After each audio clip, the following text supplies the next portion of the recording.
ನಾನು ಈಗಷ್ಟೇ ಸಮೀರ್ MD ಅವರ ಹೊಸ ವಿಡಿಯೋ ನೋಡಿದೆ, ಸಾಕ್ಷಿ ನಾಶ ಅಂತ. ಈ ವಿಡಿಯೋ ನೋಡಾದ್ಮೇಲೆ ನಾನು ಕನ್ವಿನ್ಸ್ ಆಗಕ್ಕಿಂತ ಹೆಚ್ಚಾಗಿ ಕನ್ಫ್ಯೂಸ್ ಆಗ್ಬಿಟ್ಟೆ.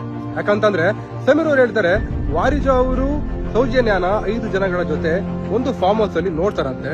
2 ದಿನ ಆದ್ಮೇಲೆ ಸೌಜನ್ಯ ಕೊಲೆ ಆಗಿದ್ದು ವಾರಿಜಾ ಅವ್ರಿಗೆ ಗೊತ್ತಾಗುತ್ತಂತೆ. ಅಂಡ್ 1 ವರ್ಷ ಆದ್ಮೇಲೆ ಅವರು ಒಂದು ಬಾವಿಲಿ ಬಿದ್ದು ಸಾಯ್ತಾರಂತೆ.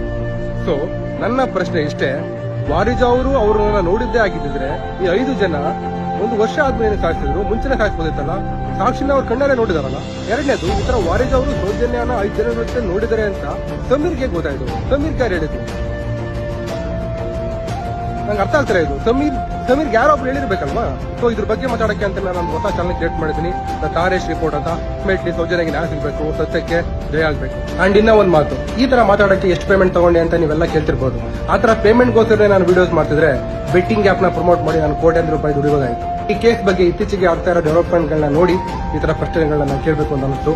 ಅಂಡ್ ಸಾಮಾನ್ಯ ಮನುಷ್ಯರಾಗಿ ಈ ತರ ಪ್ರಶ್ನೆ ಕೇಳಿದ್ರೆ ತಪ್ಪಿಲ್ಲ ಅಂತ ನನ್ನ ಅಭಿಪ್ರಾಯ.